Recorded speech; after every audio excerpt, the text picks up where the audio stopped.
All right, let's go ahead and get started. Namaste and good morning to everyone joining from the US and good evening to those tuning from Nepal. On behalf of Nepali academics in America, it is my pleasure to welcome you to our 15th Zoominar, Navigating US Academia, Insights from Nepali Scholars on Time Management, Communication, and Cultural Adaptation. I'm Arati Maliku, Associate Professor at the College of Social Work at The Ohio State University and currently serving as the Secretary of the NACA Executive Council. For those of you who may be new to NACA, we are an independent professional and nonpartisan network that connects Nepali diaspora academics, researchers, educators, and scholars in the United States. Our goal is to foster collaboration, support professional growth, and build bridges between research and education in Nepal and beyond. Today, we are very excited to bring you this session that's designed to support Nepali graduate students in their academic journey in the United States. Adapting to a new academic environment comes with unique challenges. We've had our own share of experiences. It's from managing time effectively and communicating with professors to navigating the cultural differences in professional and social settings. And so hopefully this session will be very helpful for our grad students, which really we hope to bring together a very inviting session. Here we have experienced Nepali scholars who have successfully navigated these challenges and are here to share their insights. I am very excited to introduce to you our moderator, Dr. Pratibha Shrestha. Dr. Shrestha is a postdoctoral research associate in the Division of Population Health Sciences at the University of Florida College of Medicine. Her research focuses on cancer epidemiology and implementation science, improving lung cancer screening, follow-up care, and outcomes among diverse populations. Previously, at Washington University in St. Louis, Dr. Shrestha studied the impact of social determinants, economic disparities, and healthcare access on lung cancer outcomes. As an active NACA member since 2023, Dr. Shrestha serves on the Programs, Initiative, and Events Committee, and she was also a mentor for the 2024 Craft of Manuscript Writing Workshop. And Dr. Shrestha is committed to expanding research collaborations in Nepal and beyond. Thank you, Dr. Shrestha, for really initiating this wonderful session today, and we really are excited to learn more. The floor is yours. Thank you. Thank you, Dr. Maliku, for the introduction. Namaste, everyone. I am your moderator, Pratibha Shrestha, for today's Navigating US Academia program. And we have an exciting lineup of 6 panelists here today to provide valuable insight on time management, communication, and cultural adaptation in US academia. Our distinguished panelists are Dr. Devi Gawali, Department Head and Professor of Management in the Department of Management from the Virginia Tech University, and we have Dr. Manda Tiwari, Assistant Professor from Western Illinois University, and Dr. Icha Basnet. She is from Associate Professor of Health Communication in Global Affair Program in the Department of Communication, Georgia Mason University. Dr. Bridges Thapa, Professor and Head of the School of Hospitality and Tourism Management at Oklahoma State University. Dr. Pradeep Sapkota, Assistant Professor of Accounting at the University of North Texas. And last but not least, Dr. Jyotsna Parajali, Assistant Professor in the School of Nursing, University of North Carolina, Charlotte. So moving forward, our program today is structured into 4 sessions. Let's meet and great introduction will last for 20 minutes, time management and priority setting conversation for another 20 minutes, and professional and casual conversation, including 3-minute talk, backup envelope, elevator space will span for another 20 minutes. And finally, we'll have open discussion for half an hour where the audience will be encouraged to ask questions. For each session, I'll begin with a short presentation as the moderator, followed by insight from the 2 of our panelists. And to ensure a smooth flow of the program, I kindly ask the audience to hold their questions until the open discussion session. And if you have any question during the earlier session, please feel free to leave them in the chat. We'll address this question during the open discussion session. Your cooperation will make us have the most of our time together and ensure that all our topics are truly covered.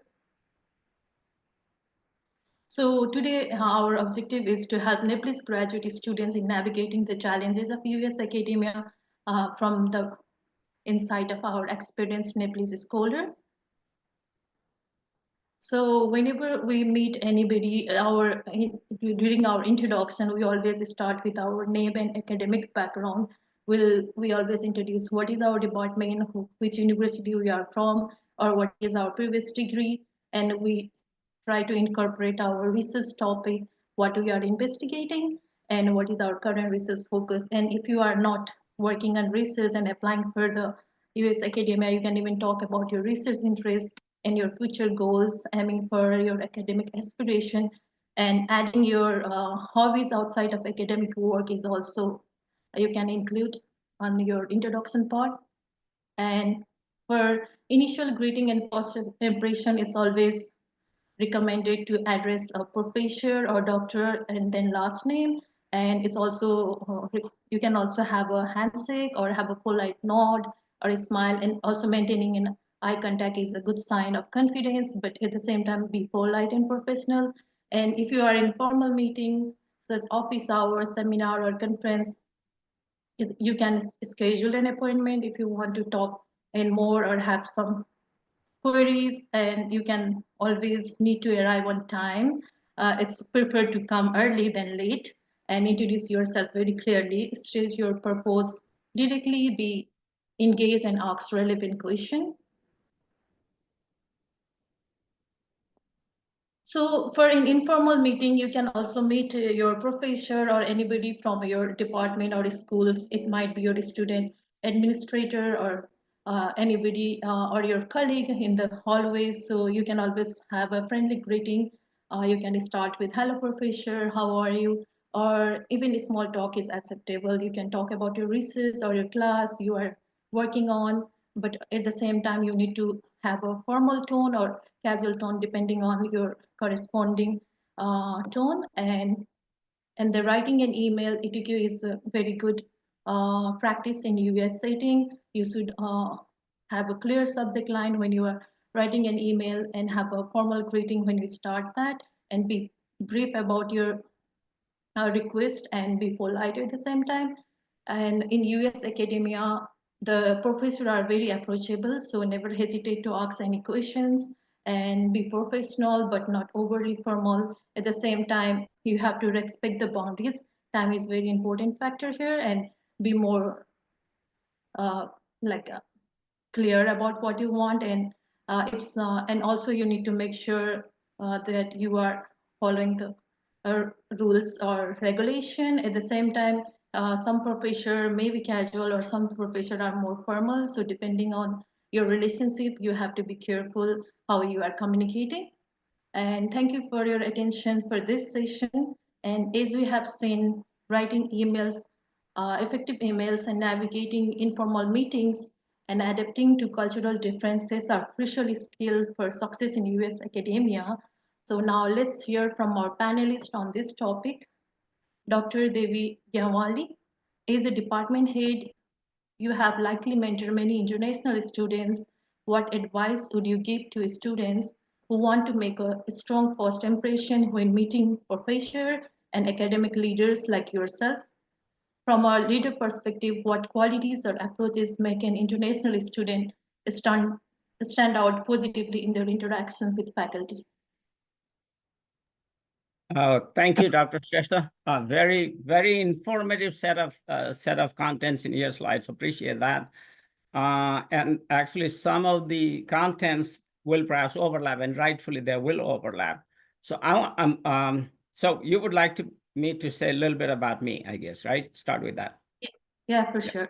Devi Ram Gyawali, I normally don't use Ram, for Nepal, Devi Ram Gyawali. I was actually a government officer in Nepal for about 10 years. Lok Seva Ayog. I went through Public Service Commission. I worked in the Ministry of Industry and Ministry of Finance. I worked with Germans, GTZ, on entrepreneurship, small business development, promoting in Nepal. And I also worked as a consultant in a couple of countries, including worked in Singapore for about 4 months before I started my PhD.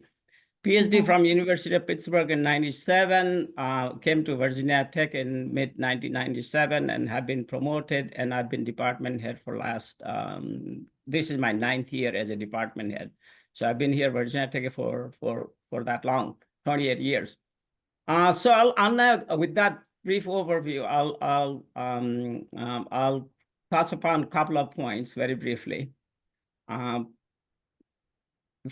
First and foremost, I think it will be very important for anybody starting anything new to actually do a good research on what you are joining, what your expectations are, and what does success mean for the program.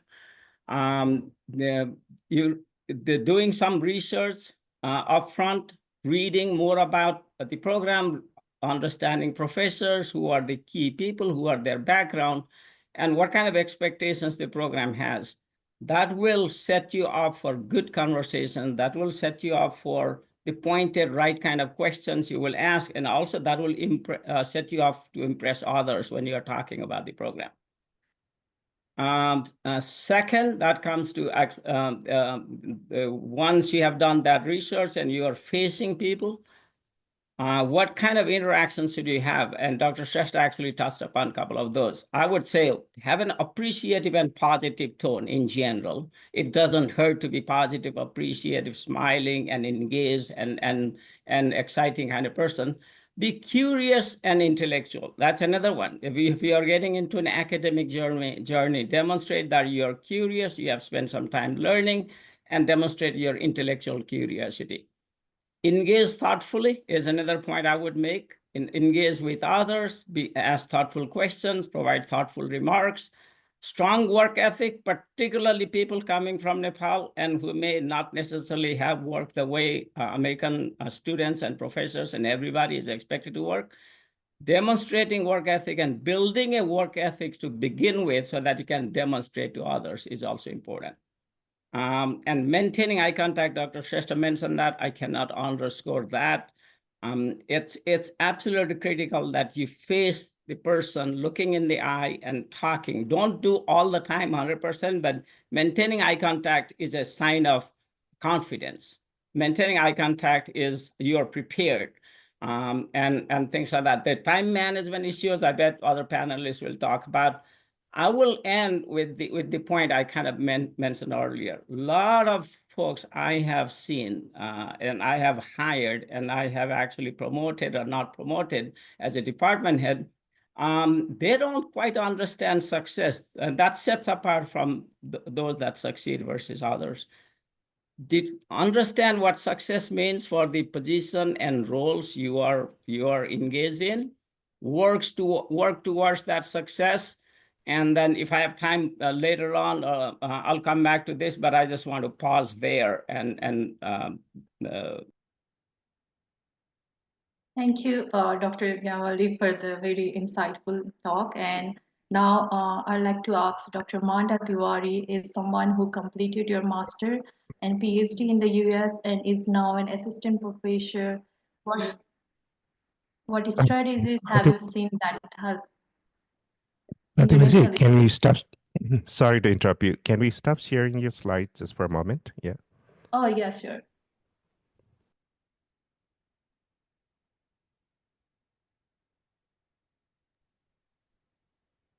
Dr. Shrestha, should I go on? Sorry. Yeah. Please go ahead. Yeah. Okay. Thank you, Dr. Shrestha. First of all, just to give a brief introduction about myself, I am Manda Tiwari. I am currently an assistant professor of economics at Western Illinois University. I did my undergrad, master's, and PhD here, so I'm sure there are a lot of things that I did probably incorrectly, and I'll share some of the things that I think I did wrong and some of the things that I think should work. First of all, as an international student myself, I came here when I was 18, right? So I was quite unsure about a lot of things. First of all, I was really unsure if I should approach professors. I was really anxious about asking wrong questions. So typically in classroom, I was quite shy. I barely talked. And these are things I think is super important. This is a mistake that you should not be making anymore. Now I have transitioned from a grad student to a faculty. This is my second year. So I'm not quite as experienced as Dr. Gewali, but I do think there are some things that I've seen that should make a difference in our life. First of all, a lot of grad students, when I like, especially master students or PhD students, we are so focused on our coursework and research that that's all we think our life is. But I think we should also start thinking about building a relationship with our faculty members and start early on. Do not wait till fourth year, fifth year to talk with your advisor, to your committee members. Start building that connection early on. And I'll tell you why that's important. Professors are not just important for recommendation later. They are also important to make you connect with other collaborators, other co-authors. They are also important for you to find scholarship opportunities, job opportunities. So start that connection early on. That will be my number one recommendation. Number two, do not just seek advice. I know as a student, you want to go to your faculty advisor and seek advice, but there are certain kind of students who will show up to class, like I mean to your office, and are not prepared at all. That's not what we want to see. I want to see that you are showing some progress, you are working hard, and you are showing some initiative, and that's what we want as a faculty.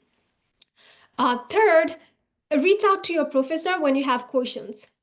Let me tell you, I have taught for a while. The student that sticks out to me are the students who were curious, not the students who had A in my class, honestly.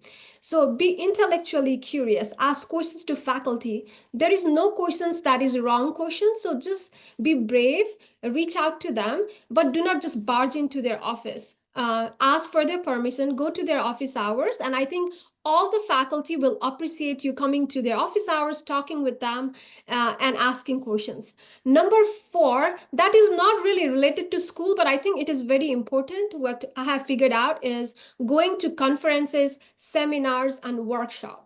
As a student myself, I was always worried about budget, obviously, and time. And I feel like the only thing I did was I went to conferences, presented my paper, and walk out of there. That's not the way we want to be. We want to go to conferences.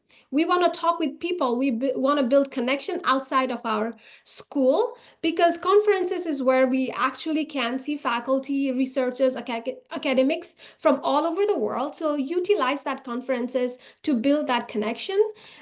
So at last, I think for time's sake, I'm just going to say the most important thing for grad student is to be prepared, be proactive, and be professional. That's it. Thank you, Dr. Shrestha.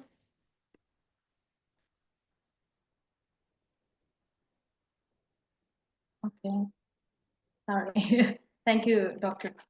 Tiwari, for the insightful. And yeah, it's always important to like be proactive, and that's what I realized when I was doing my PhD and I'm looking for a job at the last moment, and also like connecting with the people early on, because nobody advised you. You can start with LinkedIn or create your profile, creating like about your activities, connecting to the people who are working on your field. It will really helps. So moving forward, where just a minute.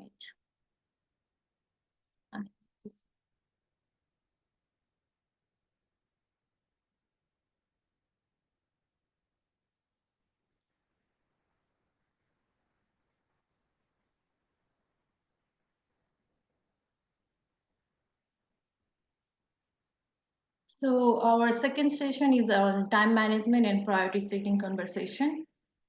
In this session, we'll explore strategies and to manage your time effectively and set priorities to achieve your academic and professional goals. And to kick things off, I'll share a brief presentation on some key principle techniques. And following that, we'll hear from our panelists, Dr. Icha Basnet and Dr. Brijesh Thapa, who will share their experience and tips on this important topic. So the time management and priority setting conversation, it's always important to be specific about your goals, which should be precise and it should be relevant to your career or academic aspiration. At the same time, your goals should be measurable and quantified so you can progress the goal, and you should set a timeline to keep the track of your progress. And if you set an achievable goal within your capabilities and time constraint, then it is most productive use of your goal and the time. So prioritizing tasks based on urgent, non-urgent, important and non-important help you to structure your work and the time. So in first quadrant, you can have urgent and important work, which is the crisis deadline. And the second one, you can have not urgent but important. That includes the long-term planning or personal growth. And in third quadrant, you can have urgent but not important, maybe some meetings or interruptions. And in the fourth quadrant, it's neither urgent nor important, which are kind of distraction for you. So these are just an example for assignment deadline. If you have an assignment due tomorrow, it's urgent and important. But if you have on a scheduled meeting, if somebody invite you to attend a non-essential meeting at the last minute, which is not relevant to you, which is urgent but not important, and browsing social media, scrolling through your social media during study hours, which is neither important nor urgent. And the fourth one is the long-term research project, working on a dissertation or thesis with a deadline with several months away, which is important but not urgent. So you can have a breakdown of the big chunk into small tasks to work on that. So for having track of your work, you can use a planner or calendar. You can have a daily planner to break down your tasks into a daily basis, having a weekly calendar, including your classes, activities, study times, or personal activities in advance will help you to manage your time. And now there is a technology for world, so we can also use Google Calendar or Trello for the better organization. At the same time, you should always be consistent. So regularly updating and reviewing your planner will help you to adjust your new tasks and priorities. And identifying the own productive time, it's very important because we all work in our peak hour may be different for each and every person. Somebody might be productive in the morning or somebody might be productive in the afternoon. So determine your like a peak hours, observe and note when you are most alert and productive, and allocate your important tasks, demanding tasks during your peak productive periods, and create a routine and build a consistency of daily routine around those peak times. And obviously distractions, so we all have some distraction, so you need to identify common distraction. What typically distracts you, it might be your social media or noisy environment. So create an environment with a dedicated workspace with minimal distraction. And you can there are notification distraction. You can block website and apps that are the sources of distraction during your work hours. And taking a regular break, it's important to have like a break in between. If you work for like 4, 7, 8 hours and your desktop or in the lab is standing, it's important you do some stretching and moving to re-energize. And there is a Pomodoro technique where you can work for 25 minutes, take a 5-minute break, and you can also go and talk with your colleagues or friends about your research, but you are working at the same time. And also, it's very important to have a mental rest. So utilize your break time to clear your mind and avoid burning out yourself. And delegating when possible, it's very important to know when to delegate. And you should identify the tasks you can delegate, like which tasks can be delegated and who are the colleague or team members who is capable and whom you can trust. So you can delegate those work as well as to make sure the task is being done and meeting the standard. You should also have a follow-up. And this is like a breaking the tasks into manageable chunks. So whenever there is a big ambition, if you try to achieve it one time, it seems like not possible. But if you break down into the smaller tasks, it's more manageable.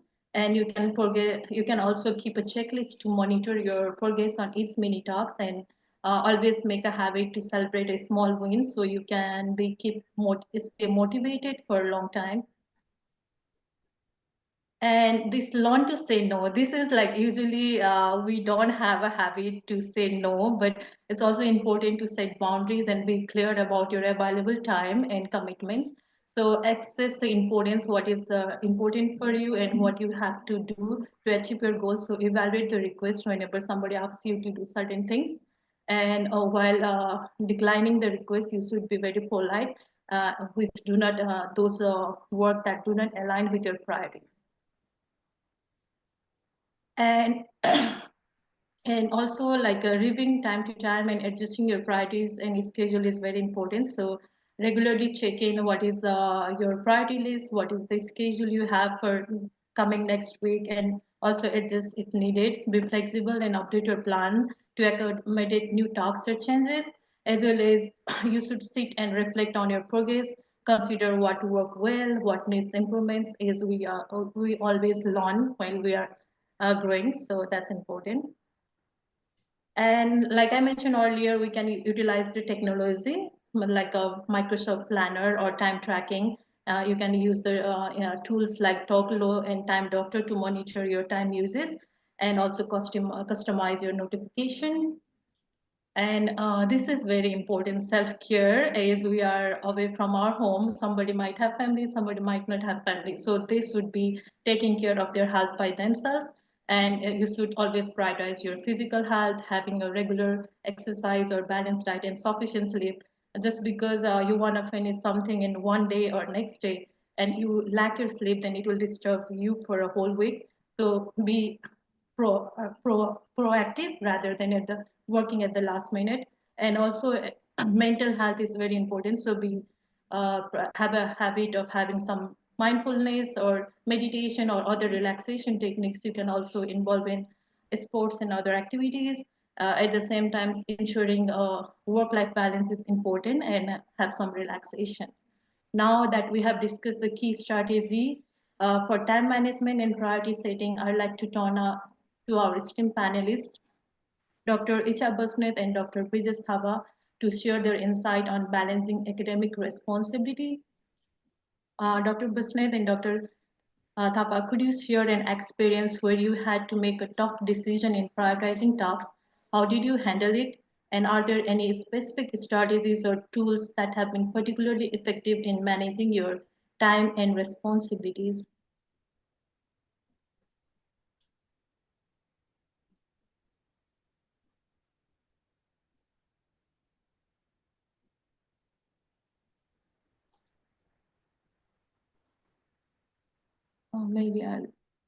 Maybe Dr. Thapa, I'm sorry. Dr. Shrestha, so sorry. Dr. Shrestha, would you stop the slide so we can see the speakers? Thank you. Yes.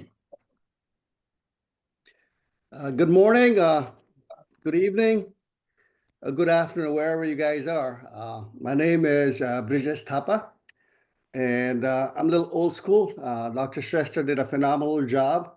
I guess it's the generational stuff of being extremely organized using digital calendars and digital tools. I'm like Dr. Gewali, we're pretty old school. So I'm not going to touch about the nuts and bolts of what you should be doing.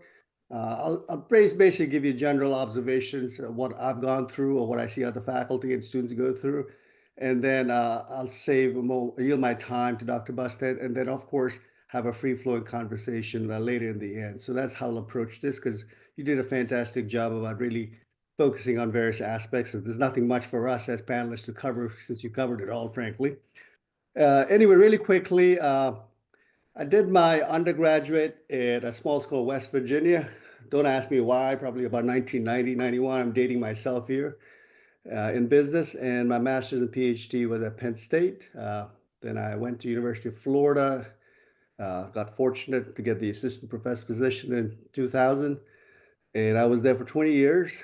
During COVID, something hit me and I went to the dark side following Dr. Gewali into administration. So lo and behold, I'm at Oklahoma State University at the head of the School of the Hospitality and Tourism Management in the Business School.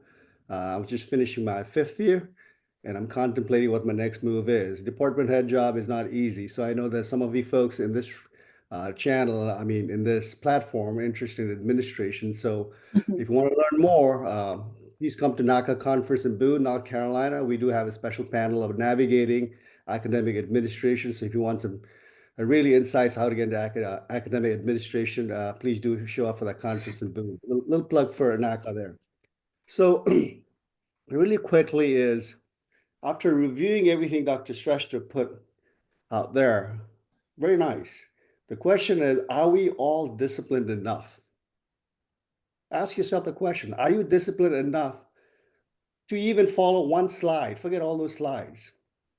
Are we disciplined enough? You know, things look great on paper.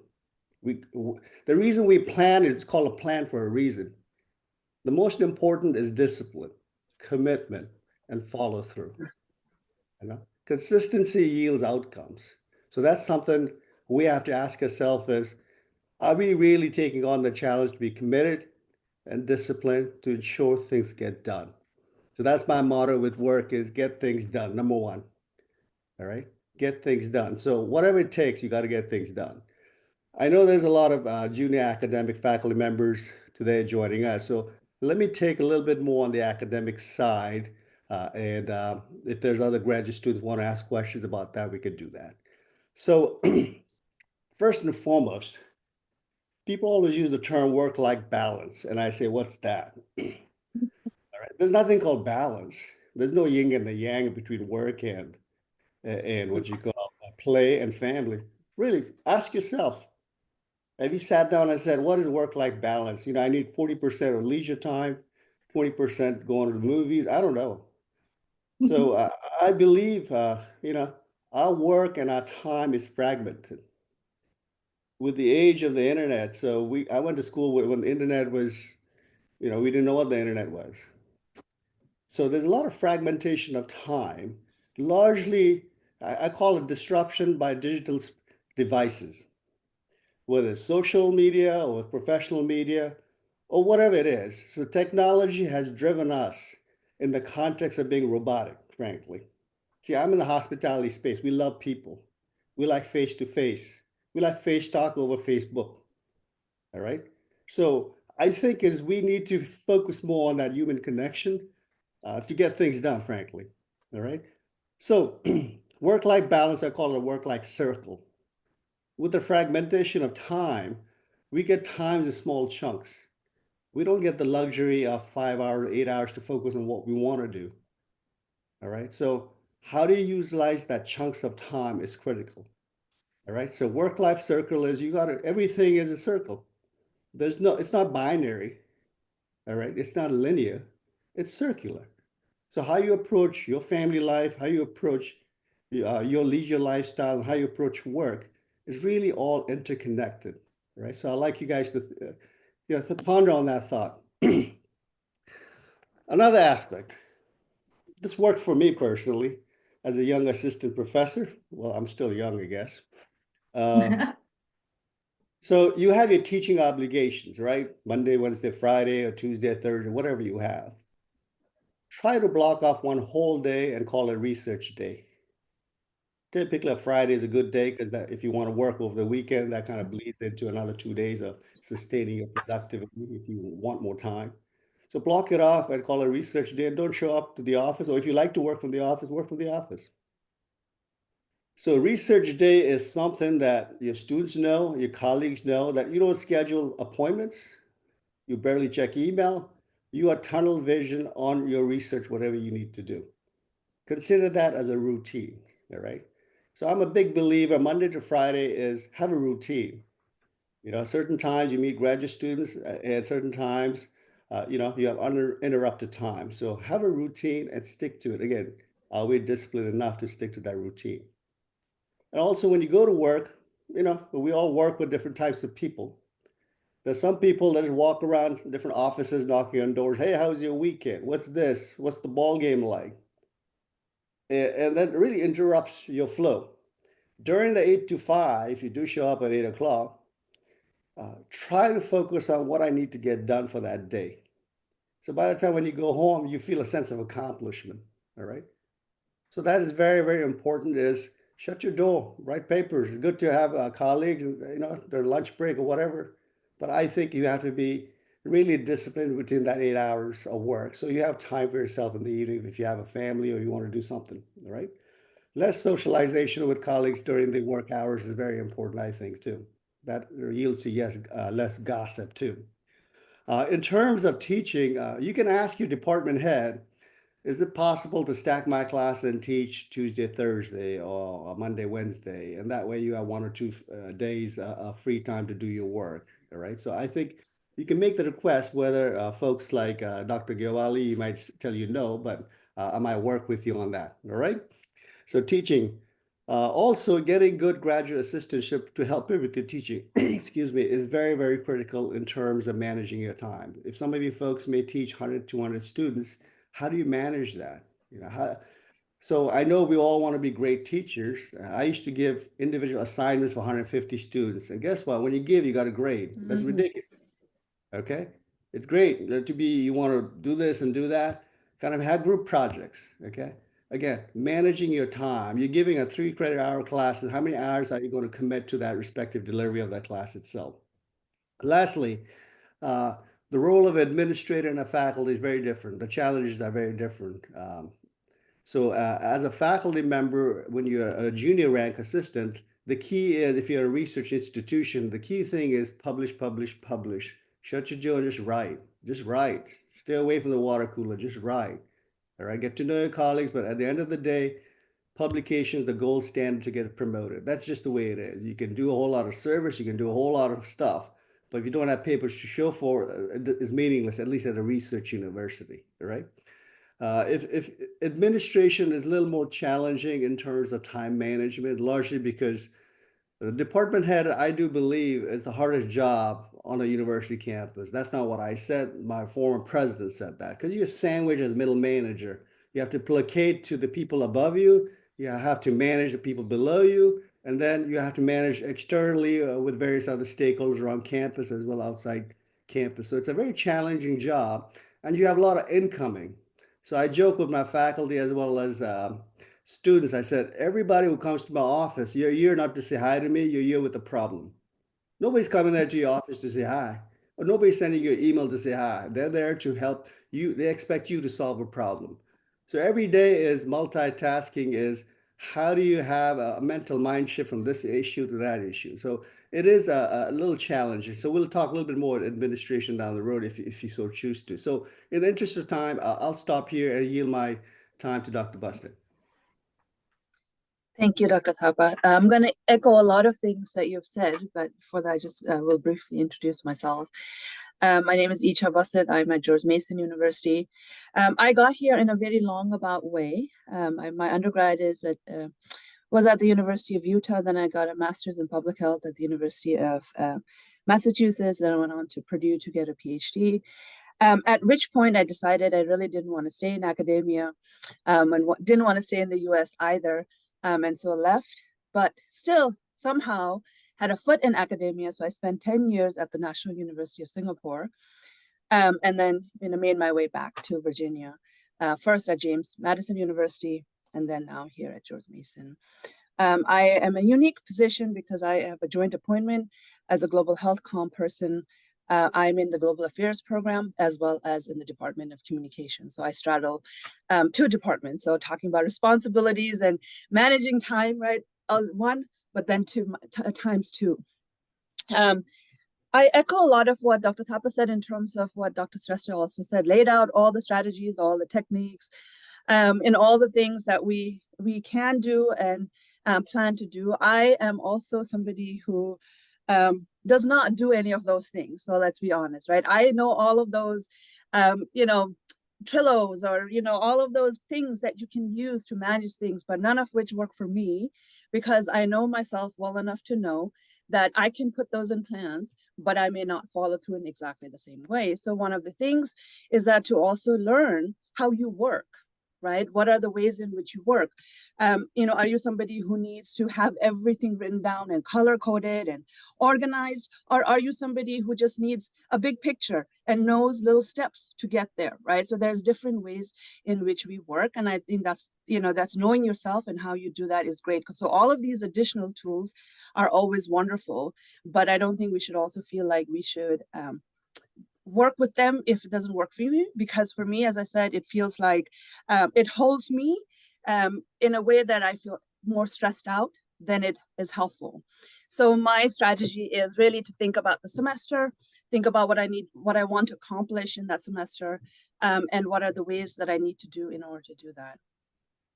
Whether you are a graduate student or a early career faculty, you have multiple tasks, right? So I love this idea of work-life circle, because we are not in any way doing things in a linear way, right? Everything meshes, but at the same time, everything is very different in the ways that we teach, the way we do research, our own lives, but also managing academia.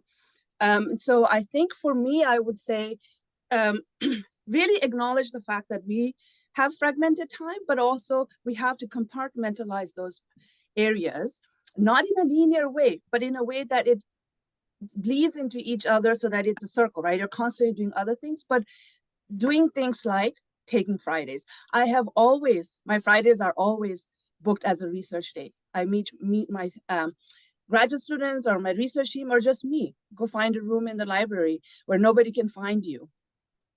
Because if you go to the office, maybe you will see colleagues, and that's not the time that you wanted to have a conversation with a colleague. And if somebody knocks on your door, it's kind of hard to say, please leave me alone, I would like to continue writing. So then just disappear, right? And so which means I don't go to campus, or if I need to go to campus, I will make sure I have a room in the library where nobody knows where I am. So having those days and places where you can find yourself, just concentrating on what you need to do. And I think I would say the same thing for whether you're preparing for your teaching, right? There may be days that you're teaching, just use those days for teachings where you're grading, where you are preparing for your teaching, so that you are, and that's what I meant by sort of compartmentalizing, but at the same time also knowing that all of those things have to happen in that week. And it's also important, and personally for me, as a mother of young children and a family, that at 3 o'clock, my day stops. Right? I have to be there when the bus comes home. I got to be there, to do this. So I know there's a chunk of time in a given day that I'm not available. So, you have to also think about planning your day in a way where you are, okay, in the morning, if I have to teach, if in the morning, if I have meetings, in the morning, if I have to do, then at 3 o'clock. And I often tell my colleagues or students, no, I cannot. Between 3 to 5, do not find me. I'm not available because I have to take care of my kids, or this is my family time. But right? Which means I end up making myself available after 5, maybe, depending on what is happening. If I'm teaching classes in the evening, maybe having office hours around those times. The point being that we also have to think about what is important at that time and what we need to do, and then think about how we're going to manage that. Because often as a student, I think we tend to, oh my God, I have to do all of these things and everything needs to happen at all the same time. But we don't often think about each of those as a separate thing, but how when you take energy for one or time for one, you cannot do the other. And to say it's okay, I cannot do all of these things at all the time in same time, or even in a week. Maybe, this week I had nothing to do with being able to grade all my papers. But Fridays, right? My teaching research days are always going to be research day. But maybe that's a Friday. I feel like I just needed some time to think about my program or think about how I'm going to work on something, but not necessarily sit down and write, but it's still spent on that particular date. So being also, I would say, selfish about your time in that sense, right? And protecting yourself in a way where you find yourself being able to do all of those things without feeling burnt out, without feeling like you're overworked because, oh my God, I just stopped this. Now I got to do this. Just, give yourself grace to say, between this and this time, I'm going to do this. Between this and this time, I'm going to do this. And between that time, if you cannot, it's also okay to say, today I was not able to do this, I'll come back to it. I think one of the things that I learned early on is that I would take my work wherever I went, right? So we went on vacation. My computer's with me. I am checking, doing grades. I don't enjoy that moment. Everybody else is stressed. I am stressed.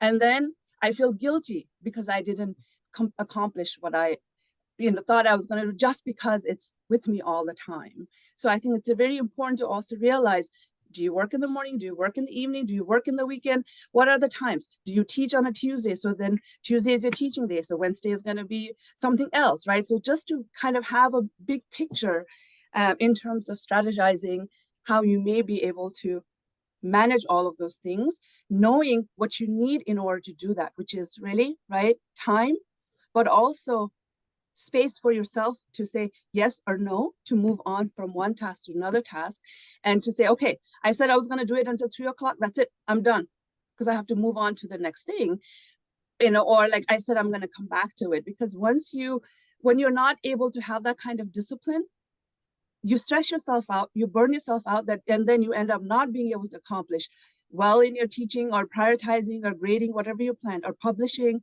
or doing the research that you want, spend time with your family or friends, or go out and hang out, or whatever you had planned.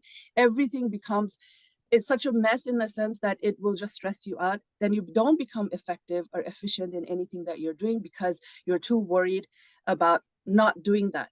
So I think the point here that we're trying to make or help is to think about, how do you become the best version of you in order to accomplish what you need to do? And that really is to maybe think about who you are, what are you trying to accomplish, and what are the best ways you can do that in order to accomplish what you want. And by making sure balance, if that's the word, not, but really trying to think about, and balance is not 50-50, right? Balance is always an imbalance, but a balance in the sense that you're able to do all of those things and still, right, go back to the last slide about your mental health, your physical health, and the self-care that is needed in that process. So I'll stop here. Thank you. Thank you very much, Dr. Thapa and Dr. Busnet. It's really important, and the discipline, of course. Having all the plan is one side, but being disciplined is very important, as well as everything. All plans doesn't work for everybody, so they have to individualize their own plan. And let's move forward to our third session.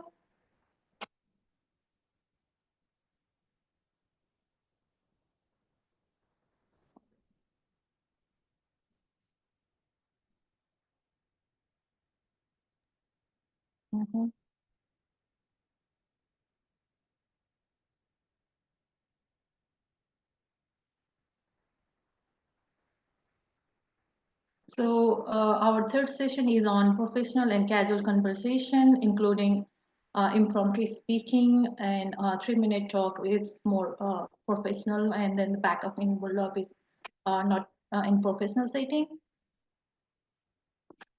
So impromptu speaking in a professional setting, which is unplanned, unorganized, or unrehearsed speaking.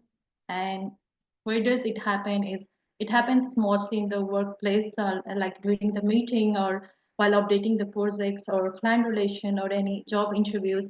You might be asked some unexpected questions and you have to answer. And so for that, how you need to handle, we'll talk about that.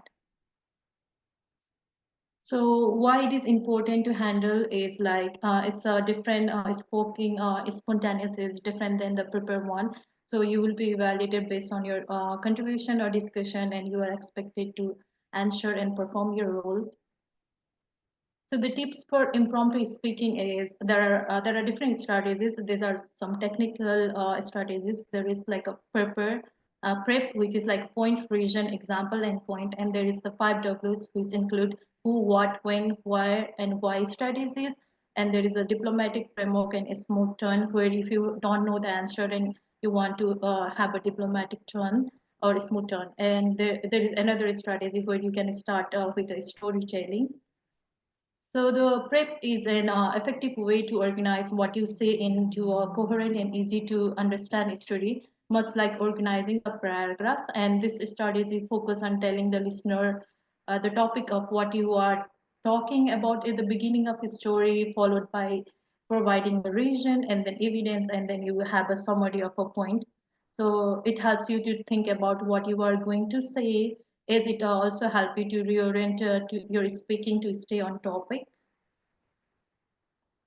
So for the how to use 5Ws, you can use who is involved in the activities or who is attending, and what kind of activities are being done, and what are the goals for that, as well as where it's going to be held, or how the initiative for this originate, and as well as the timing of the activities, and what are the future plans, and why everybody is there, and what are the objectives and goals. And for the smooth turn, this strategy is for when you don't know the answer to the question you've been asked. So it helps you to avoid embarrassment and maintain an appearance of confidence. However, you shouldn't use this strategy often. And for to use it, you can start with summary, like for instance, thank you, I would be happy to talk about, or you can start praise, and you have like you can say, oh, you have raised an important point, and you can consider your points. And then also you can do the redirect. Actually, let me tell you why I don't bother, when you have some argument or taking one side over another. And or also you can have some breezing over there in dealing with this. And for storytelling, it's also an impromptu speaking, which you can start with a small goal, and then you lead it to the bigger perspective. For example, you can start with something at your individual level, then you can connect with the global issues or bigger issues. And this is useful for informal event. It might be informal gatherings, or talking about non-agenda topic, or within your team. So it helps you to buy time for yourself, and you can start making your point, and it can be created in advance and used in the moment for transition. So this is like how we can do it. You can, if you are responding or following on from what someone else is saying, you can start with a story to get their attention. You can ask them to imagine, and throw a question over there, like maybe you can start with, I want to visualize or imagine.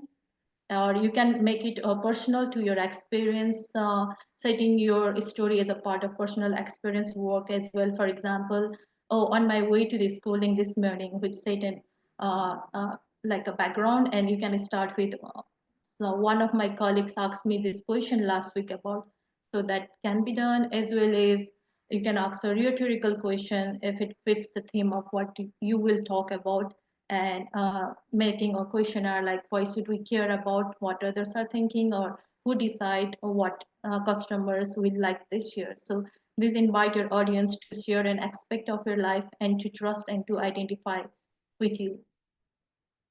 And there is a diplomatic framework, which is also a strategy that helps you to think about an answer to a question as you are stating it.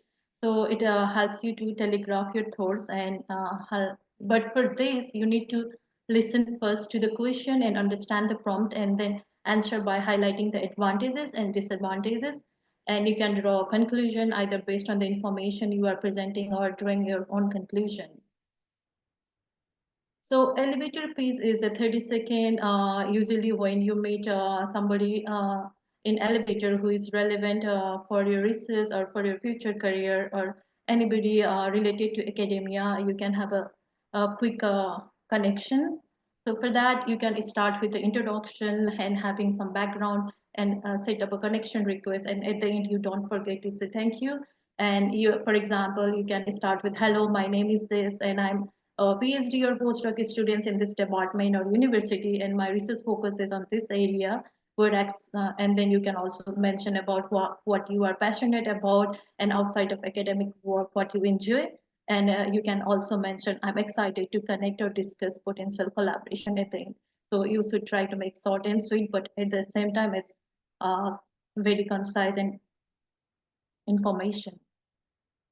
So for professional conversation, usually it's always better to research the person background, and be prepared about the person you are going to talk, and also be mindful about the boundaries and the time, and ask the relevant question, and be very attentive, listen carefully, and express the appreciation and follow up.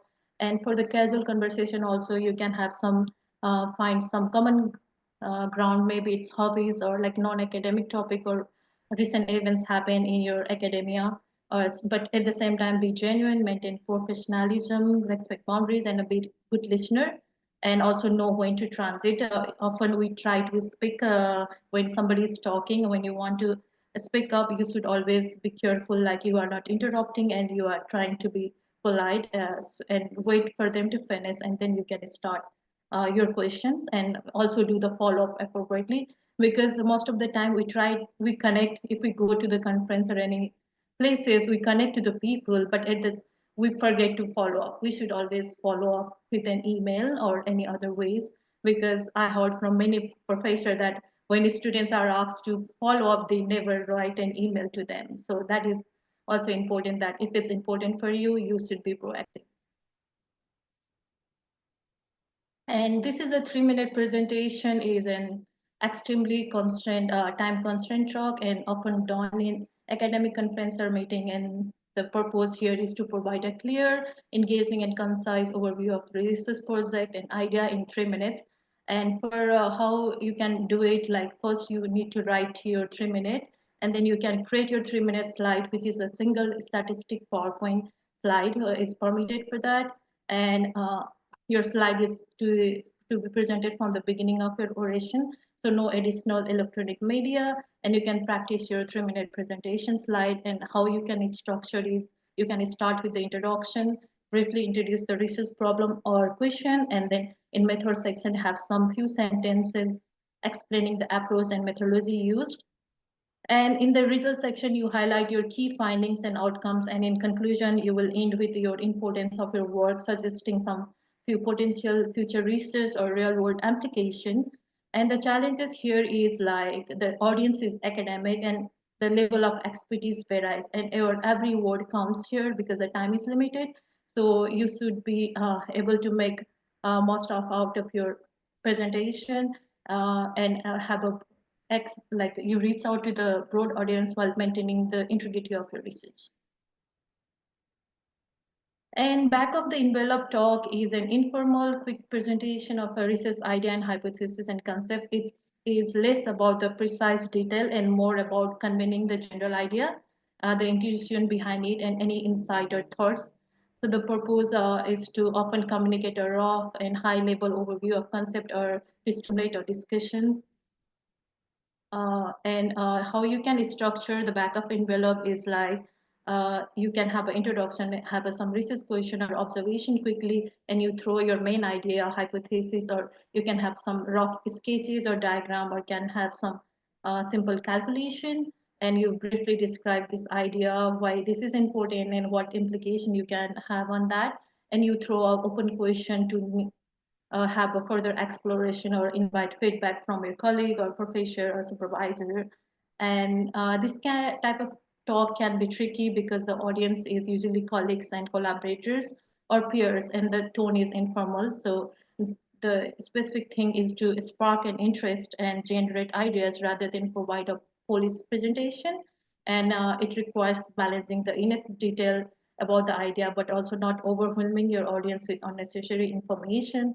So the main focus is to keep an focus on big picture thinking, and then developing the future development rather than the final product or results. Thank you for your attention for this session. Now I'd like to turn to our esteemed panelists, Dr. Pradeep Sapkota and Dr. Jasna Prazuli, for their thoughts and experience on this topic. Dr. Sapkota and Dr. Prazuli, in your academic career, what roles have professional and casual conversation played in building relationship with colleague or student? Can you also share how you approach impromptu speaking and mentally prepare for those situations? And finally, for the students starting their career, how can they effectively use this 3-minute talk or elevator pitch to make a lasting impression? All right, I can get started. Can you guys hear me okay? Yeah. Right. My first name is Pradeep and last name is Sapkota, and I'm an assistant professor at University of North Texas. So UNT is in the Dallas-Fort Worth metro, about 30 minutes from downtown Dallas. Before I joined academia, I was in practice. I worked as a CPA for 2 years in public accounting, and then as a controller for 5 years after that. I currently serve NACA as its treasurer. So rather than focusing on just the conversation itself, I'll kind of talk about like the whole communication process, because I think we've talked a lot about conversation in Dr. Shrestha's presentation. The first thing I would say is attention to detail. When I was a student, I think I was taught a lot about the content, but I don't think that I got the same level of exposure to details. An example would be when I was working in public accounting, we had a big client. It was an insurance company with roughly $60 billion in asset, and we were brought in as external tax consultants. And as a staff, a lot of times, one of the jobs I had was to make copies. And when I made copies, brought it to my manager, he told me that I had to redo everything I just did. It was 500 copies, and I had no idea what was going on. He told me that your work is not good. And I asked him, how do you know? You haven't even looked at anything. And he said, do you know how much you're getting paid? Or how much is the billing rate? I had no idea, right? As a staff, he said, we're billing this company about $275 an hour. My billing rate is $450 an hour.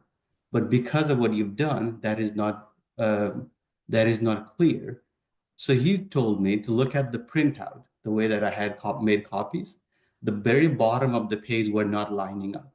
The last sentence did not line up with the margin. And he said the CFO hired us, either he doesn't know our work or because he's too bored, he wants to play golf, right? So he's not going to take the time to look at your document. But the fact that your finishing is not clean gives a signal that what you're doing probably is not correct.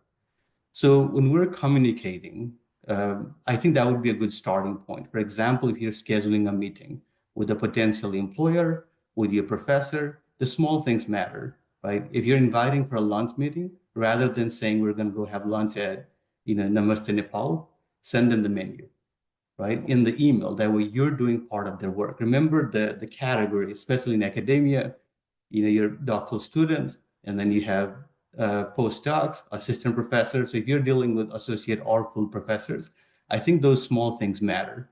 Another thing in conversation is being a human rather than being a computer, right? Because a lot of us think that our research is important, and it probably is, but the other person probably doesn't think it's as important as you do, right? So all of a sudden, making it a more casual conversation, I think that would be important. The third one I would say is, as a student, I was always told I had to make A's, right? I was told that you had to be good in everything. I did not make all A's, very clear, but when I started working, I realized it's okay not to be perfect, and people appreciate you not being perfect.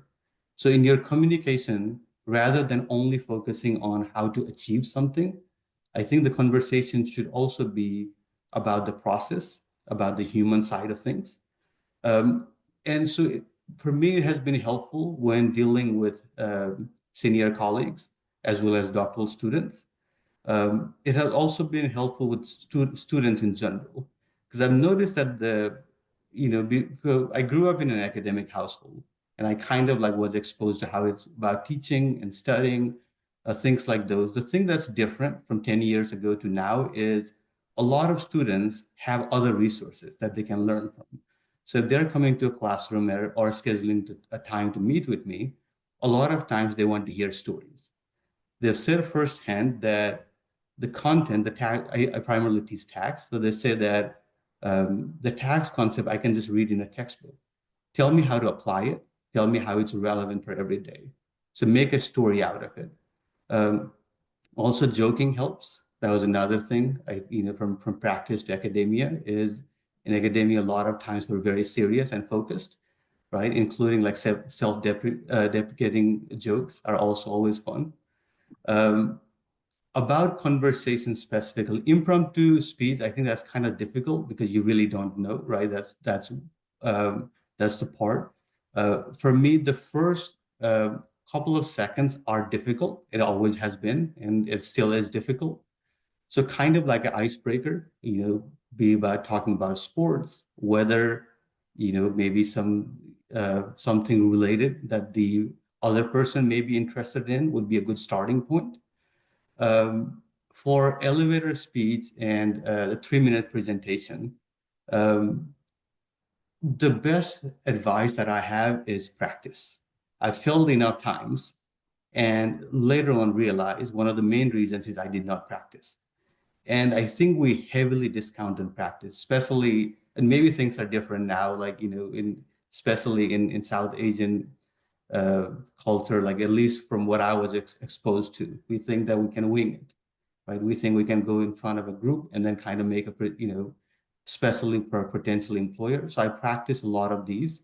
For both of these, I think there are a few important things. For example, who is the target, right? If we're talking about a job, your potential employer is less likely to be interested in your research, more likely to be interested in what you bring to the table that have, maybe like your interpersonal skills.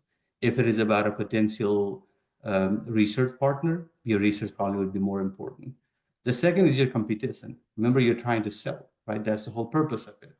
So earlier, Dr. Stresser presented about kind of talking about your hobby, and I started thinking, if you are trying to compete again next 4 South Asians, right? And if you say your hobby is soccer or cricket, you're not going to differentiate yourself, right? So you have to find something that makes you unique.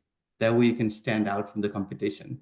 We all have something that is unique. Either it could be work experience, either some life experience we've gone through, some things we enjoy, something in our research. Also, within the same context about like elevator speech, don't rush through your introduction. I think especially if it's a native speaker that we're speaking with, it's very likely they're going to struggle with your name, right? So it's okay to slow down and explain it to them. That way they feel comfortable when they are addressing you. And then for the 3-minute presentation, I know I'm probably running out of time. The what, how, and why I would focus on. What is the research topic? How are we going to answer that question? And then why it is important. So, all right, I'll stop there. Thank you. I'll go next. So I'll start with a brief introduction of myself first. My name is Jyotsana Parajuli. I am an assistant professor in the School of Nursing at University of North Carolina at Charlotte. This is my 5th year as an assistant professor.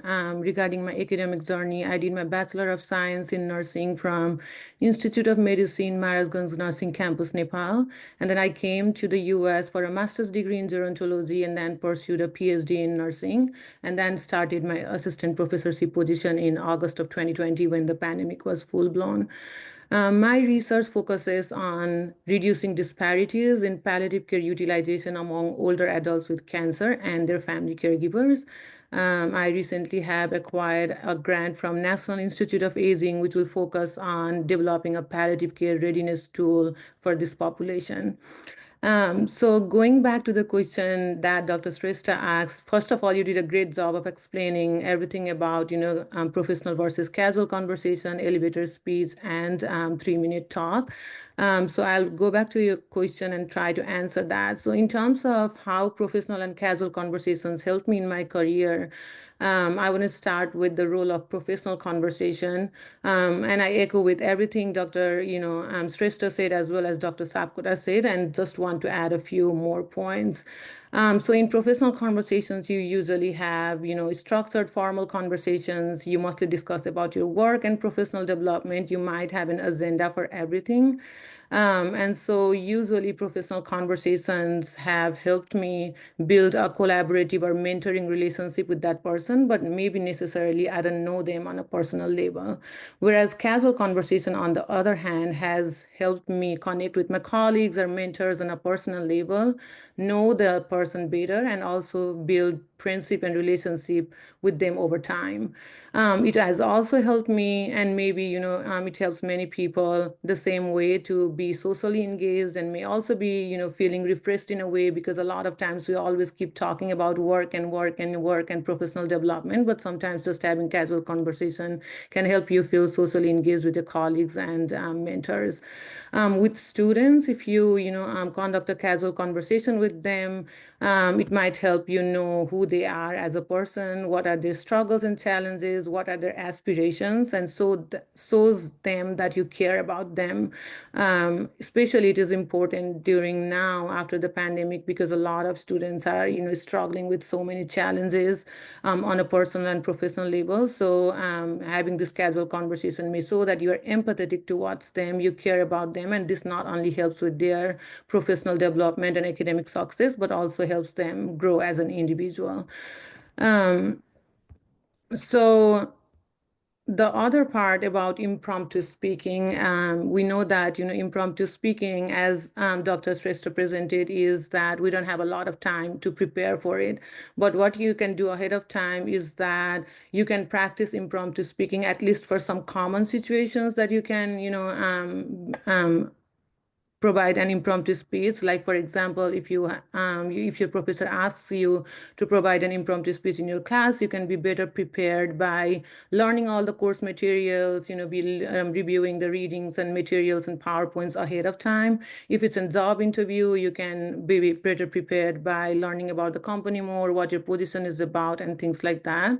And also knowing US culture in general, or what we celebrate here, what are the games that are celebrated most here or like most here, and things like that will also be helpful in carrying out an impromptu conversation. So during the impromptu conversation, if you are, allowed to or asked to speak, like Dr. Sapkota said, it's still, the first few seconds are always hard, even now, after so many years of being in the academia in the US. So the first thing you can do is to stay calm, and then organize your thoughts, maybe in your mind or in a piece of paper if you have it in front of you. And then sometimes you can buy more time, like maybe you can ask the person to clarify the question that they are asking, so that that will provide you a minute more or something to think about your idea. And then try to stay focused on the topic that is asked. A lot of times people provide details that are not necessary and tied to kind of digress from what was being asked. So staying focused on the topic is very important. And then, as we discussed earlier, making eye contact with the audience is very, very important in any kind of speech that you provide, because that kind of shows that you are prepared, you have that confidence in the topic that you are speaking about. And in terms of, I'm going to provide a little bit of advice on 3-minute talk that we discussed earlier by Dr. Shrestha, who already did a great job of explaining what those are. Usually for me, when I'm giving a 3-minute speech, I usually start with what my topic is, what is the problem that I'm trying to solve, what is the significance of my research, why it is important, and what are we doing to solve the problems, like explaining the methods that you're using for your research, and then the impact, what difference does it make in your field, or even connect with other fields, that are out there. And then usually end with your next steps or long-term goals, because you want to start with whatever your research topic is, you want to think long-term. Of course, like as we move forward in academia and discover and learn new things, our interest and passion might change over time, and that's okay. But when you are beginning as a graduate assistant, or as an early career professional, and this was the advice given to me by one of my professors when I was building my own research idea.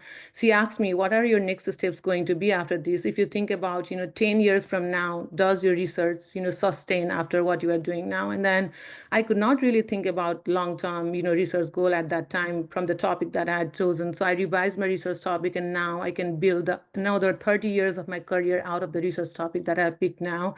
And it is funded by NIH now, so I hope they believe in the research, that idea that I had presented. So that's very important. Think long-term if you can, and that will take you a long way. And again, the same advice that I provided in terms of providing speech counts, like making eye contact, appearing confident, and being enthusiastic when you are talking or providing that 3-minute speech. Because if you are not enthusiastic or excited about your own research, nobody is going to be excited about it. So if you want to excite audience about the research that you are presenting and how important the topic is, then you have to appear enthusiastic and very confident in the topic that you are presenting. And I'll stop there. I know a lot of things have been already said, so I don't want to continue being redundant. Thank you. Thank you very much, Dr. Prazuli and Dr. Sapkota, for your perspective regarding the impromptu speaking and all. And now we are at the end session. It's about the open discussion. So I'd like to ask the audience, they can ask the question they have regarding, it can be related to their journey, struggles in USA, or any kind of cultural shock or support you think it's needed for students, or if our NACA can play any role or future goals for the students here. And if somebody is also interested in helping the incoming students, as you are already here, and those who are coming from Nepal, you can also help to navigate them, as well as networking within your research area. So please, the floor is open for all the audience. If there is any question, please share with us. Maybe I'll go with the question first so other can think about their question at the same time. So anybody from our panelists, would you please share what aspects of cultural shock did you experience upon arriving in the USA, and what resources or strategies help you to adapt, and how do you think we can better support new Nepali students to ease their transition here?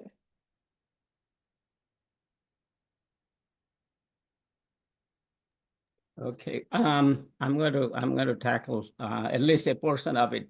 मेरो त धेरै वर्ष भयो 30+ years ago PhD student भएको, तर still vivid. एउटा चाहिँ how informal classrooms are in terms of Nepalमा चाहिँ people are extremely respectful. They're not going to put their feet on the chair while they are sitting and whatever. It was very different for me when I went to classroom, and instructors and the students were rather informal, a lot more interactive. So that takes to the second point. In Nepal, being a good student means you study hard, you do well in the exam. That comes usually in a long period, after a long period of time, and you study hard and you're done.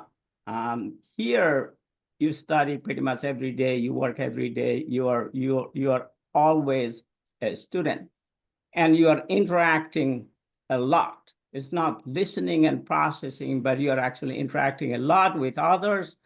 You're engaged in projects all the time. So that was a big change for me. I can go next. Yeah, thank you. I think keeping up with the calendar was a big surprise for me, because how far out people plan for things, be it meetings, be it presentations. And it took me a while to figure that out. So I think that would be one advice I have, is maintain a standard calendar. And then the second one would be response, how quickly people respond to your emails, and how quickly they expect you to respond to that email as well.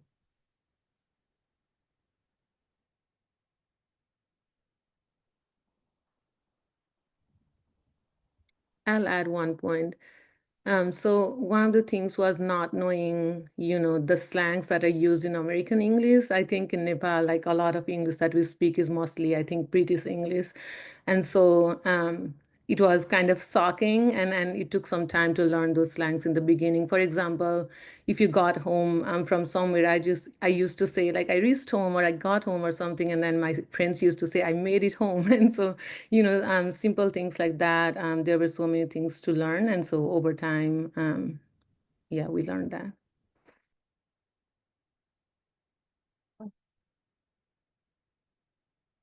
Thapa, do you have anything? So what was the question again? It's what aspect of cultural shock did you experience upon arriving in the USA, and what resources or strategies help you to adapt, and how do you think we can better support new Nepali students to ease their transition here? I'm going to be blunt here, because people in Nepal, these young kids, they think more than us. They're well more informed. When I go there, I feel like reverse culture shock. Like, I don't know a whole lot. I don't have a digital footprint. I don't do Facebook, anything like that. So I'm pretty clueless. I'm very, very old school. I like to use the old telephone instead of texting. That's just me. I like people. I really like people. I like direct engagement. That's just who I am. So when I came here, I don't know, 89, 90, it was pretty much a culture shock. I didn't know what the concept of a mall is. What is a mall? You know, basic, I didn't even know how to use a laundry machine. Okay, so it was embarrassing to really what was daily essential tools of life here. We've never seen that. We had a color TV come here and it's like colored. I mean, black and white to color. So I think now this generation, the great equalizer is the internet. So the world is truly flat, in which there's rapid access to information for every parts of the globe. So I think I've met some relatives' kids. The English, the accent in Nepal is as American as you can get. So I really don't think, knowing the context and the culture from popular media, from music to cinema, I think they've got all that part down. I think knowing what it is and actually being in a situation and starting to interact with local natives here is that's the true test. And people tell me I've assimilated well. And I do believe people who come here for the undergrad tend to assimilate easier than people who came as for a master's or a PhD for various reasons, you know. So when you're younger, 17, 18, you're more impressionable, you're at a formidable age. And I always believe, even at a later stage, is what you put in is what you get out of it. All right. So I even communicate to some Nepali students here, even faculty. I said, we have a tendency of being extremely tribal. If you really want to assimilate, if you really want to understand the culture that you live, which you should be, the reason you're here is to assimilate, promote what you know, learn what you know. That's very important. But when you see Nepali communities, all they want to go for evening dinner is only Nepalis. Okay, the students are only hanging around Nepalis, socializing only in Nepalis, even studying only in Nepalis. Okay, so this is, I don't know if it's more of a mental inferiority complex or they feel the challenge of working with domestics. I don't know. So I'm a big believer. This is not only in Nepali, this happens. I have Korean communities, Chinese, they tend to, again, tribalize in their own area. I think if you venture out, engage, immerse in the local culture, whether it is through, I promote all of our Nepali students, go to a sporting event. I don't know if you don't like football, but I don't care. Just go drink the Kool-Aid and color your face and get into school spirit. Even if your team sucks, just do it. I said, it is important for you to be engaged, involved, input equals output. So I just don't know how to get across with that. All you folks in your respective university, you probably have a Nepali student organization. You probably go see them once or twice a year, but other than that, you don't really see them. And that's what I talk to them is be engaged. Whatever you need to do is assimilate. If you assimilate, the idea is not only school, job prospects goes higher. All right. So I don't call soft skills, I call it life skills, human skills, the art of communicating, the art of interacting. So this is what will get you a good career and a good job. So that's what I preach to some of my students. And, for me, I've been in communities where I was the only Nepali. Forget that, I was the only guy with dark hair in small rural towns. This happened. They used to call me the foreigner. Where's the foreigner at? Discrimination in the 80s, 90s was rampant. People don't use those languages. So I've come to that system. But you got to have resolve. You got to have a thick skin. And you got to be willing to pick up and learn and engage that not all Americans are the same. So that's my message, if you will. Thank you very much, Dr. Thapa. Yeah, I agree with you because I do remember when I was in my master, we have like 3 rows for the students. So the first row will be like all white students, and the middle row is like all international students, basically me and other like Indian or like Ethiopian students, and the last row will be like Black American students. There's nobody asks us to sit in that way, but it's just organized. So that was my observation at that time. So definitely it's important to like interrogate with all the people and explore and communicate. And moving forward, I think there is no any further question. Could I add one quick thought? Yeah, for sure. cocooning point that was mentioned in the chat, and then that Dr. Thapa mentioned, it's my experience and observation over a 30-year period is graduate students suffer more from that issue than the undergraduate students. Because of that, an intentional efforts by graduate students, a conscious, intentional, ongoing efforts by graduate students to assimilate is important. Second related point I want to make is ultimately you're going to teach and interact with these undergraduate students. And if you don't understand the school, the culture, how these undergraduate students think and act, it's very difficult to connect to those. So for that reason, for you to be academically successful, you do need to assimilate, integrate, and actually get to know the type of students you will be teaching or supervising later.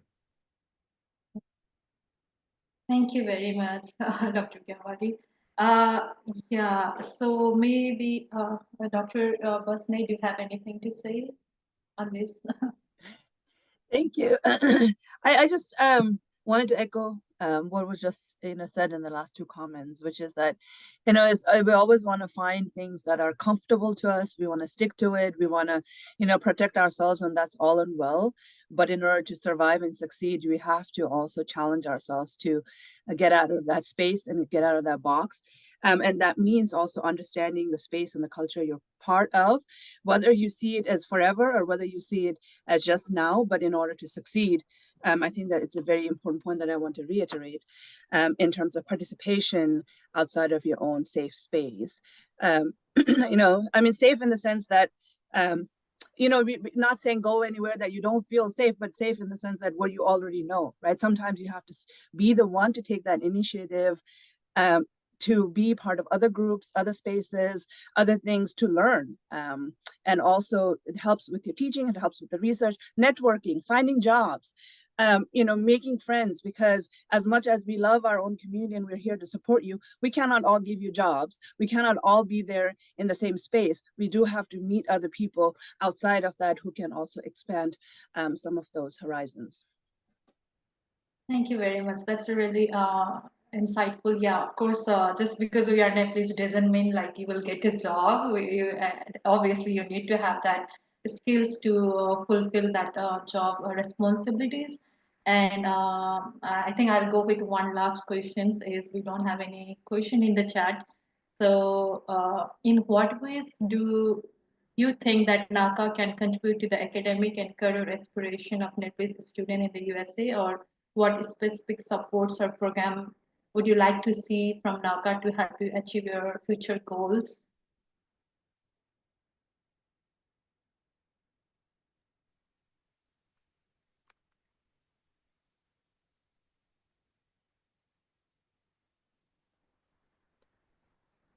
May I?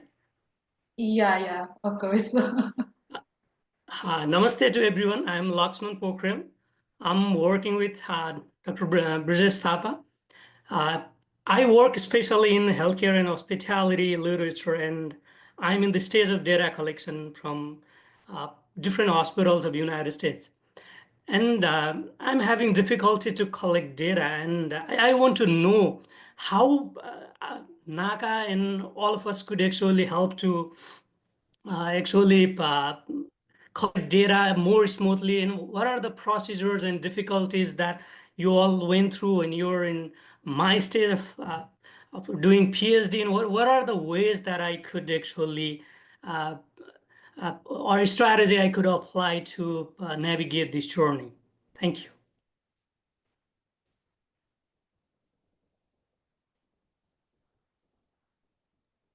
The easiest way is to just use the secondary data that's already collected for you. Actually, that's what I did.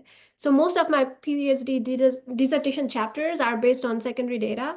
And part of the reason was it was already accessible. And I think when you're data collecting yourself, it's tricky in a sense that you have to have a ton of money or grants, or at least in my area. So that's one of the way I try to resolve that. But as a second-year assistant professor, I'm trying to get over that. So I'm trying to apply for grants, try to see if I can connect with other co-authors who are interested in the similar area. And so that we can pool the, I don't know, a grant together, or maybe the knowledge together and so on. So that's all I have for you. I saw the raising hand, so we need to be in time. So last question, please. Yes, Dr. Suman Yeah, Karkis. okay. So I have one question. Good question. Oh, you are mute. Uh, Okay. Oh, yeah, my okay. I think end it might be probably. distraction. Sorry. Okay. So I think Dr. theory touched on a little bit cultural differences also. So most members of students are like trained Sound to be and loyal. sound and.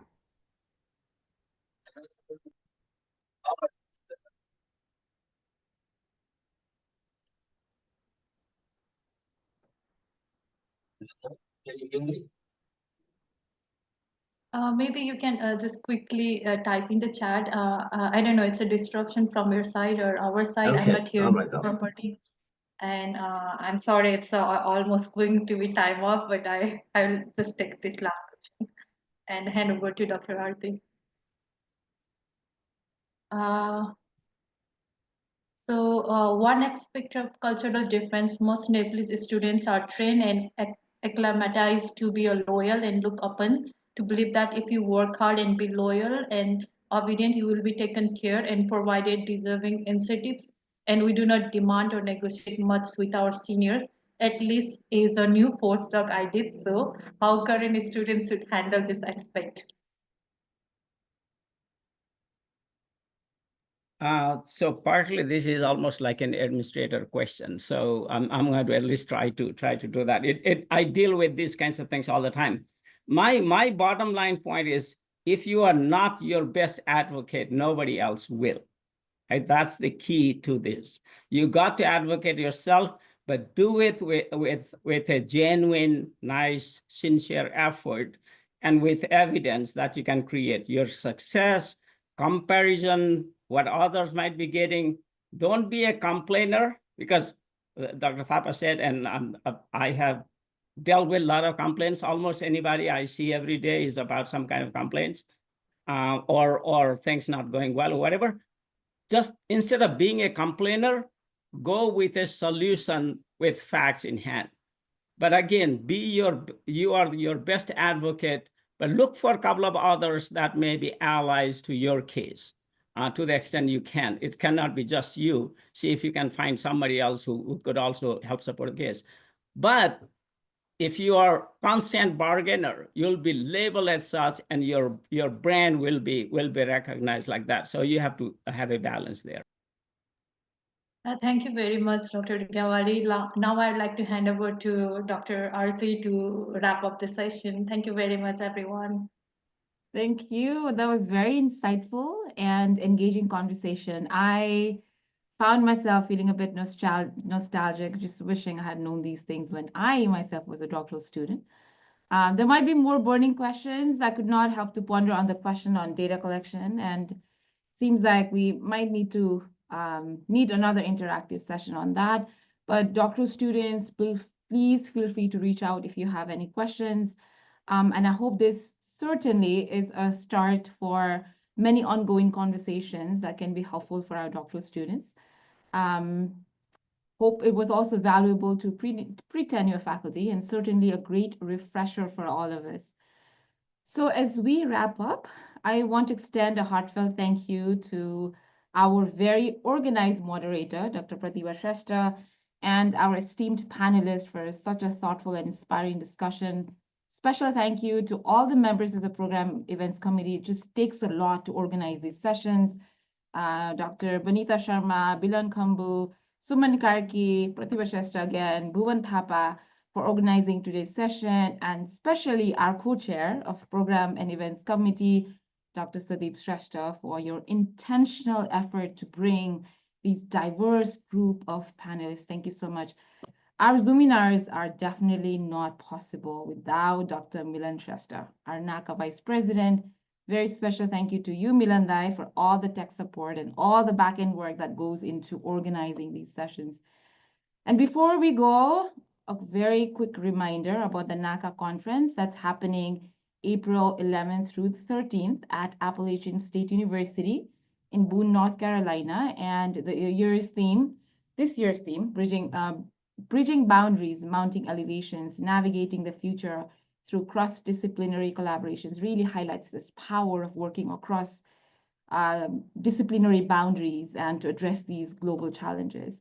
Although abstract submissions have been closed, there are still very many ways to get involved, whether you are looking to attend the conference, network, or support the conference through sponsorship. Would love to have you join us. And there are more details available on the NACA website.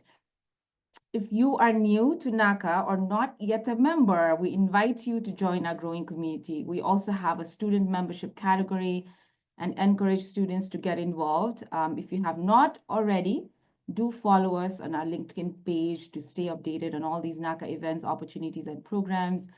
And with that, I want to thank you all for being part of today's discussion. Let's continue this conversation beyond this session. Stay engaged, stay connected, and we look forward to seeing many of you at the NACA conference in April in Boone. Take care and have a wonderful day. And the webinar is officially closed. Sadibda, you can stop the record button. And